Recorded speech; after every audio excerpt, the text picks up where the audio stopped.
રાસ આવે ને ત્યારે ભલે આ મોચી ના પણ આમાં તમારે તો ખાલી ઊભું રહેવું પડશે કારણ કે આ તાલ એવો છે. હા બસ આનંદથી મોજથી ઉભા રહ્યો. વ્રજ ભૂમિ માં વનવાસ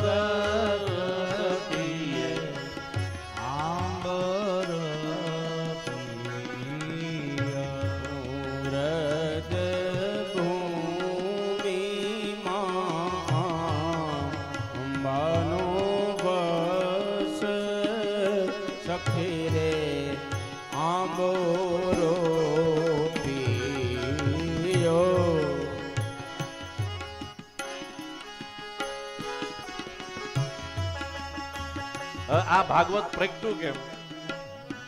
આ મૂળ ક્યાં છે આને? કે પહેલા વહેલા ભગવાને 4 શ્લોકમાં બ્રહ્માજીને કીધું. બ્રહ્માજીએ 4 શ્લોક છે એ સનત કુમારોને આપ્યા. સનત કુમારે 4 શ્લોક નારદને આપ્યા.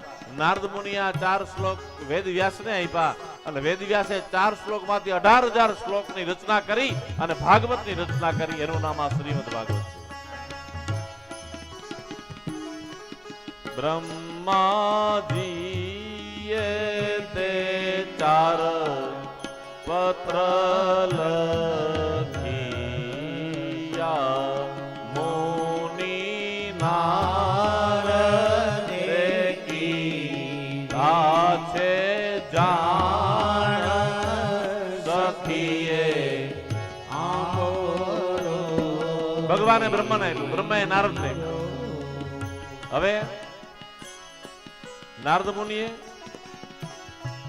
વ્યાસ મુનિએ તે 4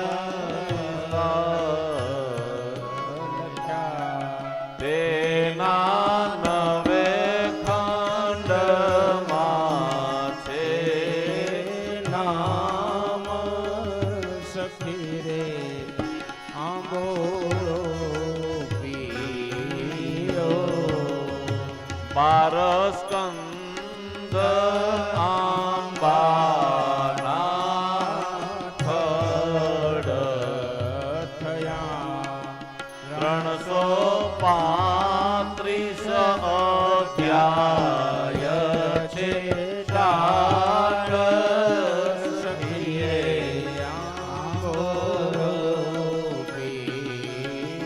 12 સ્કંદ થળ 335 અધ્યાયના થળ અને એની શાખાઓ બની. ત્યાર પછી 18,000 શ્લોકની આંબે ડાળી થયા 5,000 પાન સખી રે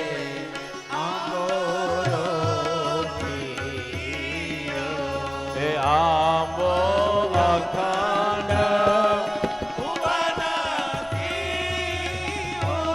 ઉતર્યો એ વ્રજ ભૂમિમાં આંબાનો વાસ સખી રે આંબો પ્રિયો હે સખીએ